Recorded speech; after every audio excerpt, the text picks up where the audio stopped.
Hi అండి, welcome back to our channel Kavitha Srinivas.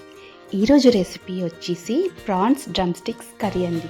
చాలా టేస్టీగా ఉంటుంది. మరి ఈ రెసిపీని ఎలా ప్రిపేర్ చేసుకోవాలో ఈ వీడియోలో చూసేయండి. ఈ రెసిపీ చాలా సింపుల్గా చేసుకోవచ్చండి.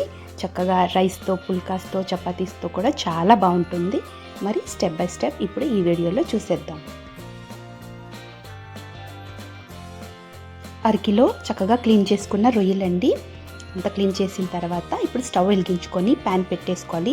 ప్యాన్ హీట్ ఎక్కిన తర్వాత 3 టేబుల్ స్పూన్ ఆయిల్, అలాగే 2 పెద్ద సైజు ఉల్లిపాయలండి చిన్నగా కట్ చేసుకొని, పచ్చిమిర్చి, అలాగే కరివేపాకు వేసుకొని చక్కగా ఫ్రై చేసేసుకోవాలండి.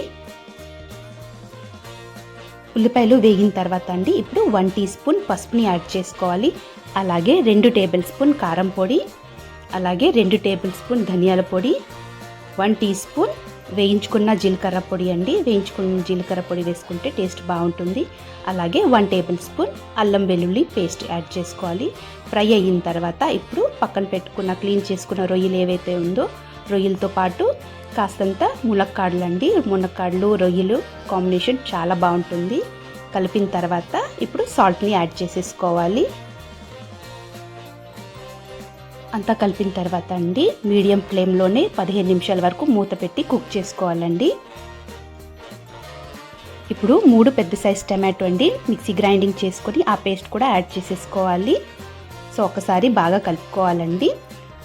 1 కప్ వాటర్ కూడా యాడ్ చేసేసుకోవాలి. సో చక్కగా కలిపిన తర్వాత ఇక్కడ నాకు కొంచెం సాల్ట్ తక్కువ పడిందండి. టమాటోస్ పులుపు ఉంది కాబట్టి. సో నేను ఇక్కడ కాస్తంత సాల్ట్ని కూడా మళ్ళీ యాడ్ చేసుకున్నాను.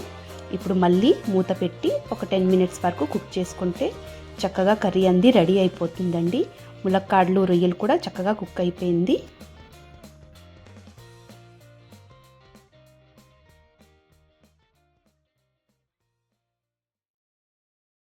స్టవ్ ఆపే ముందండి లాస్ట్లో 1 టీ స్పూన్ గరం మసాలా, అలాగే కొత్తిమీర కూడా యాడ్ చేసేసుకోవాలండి.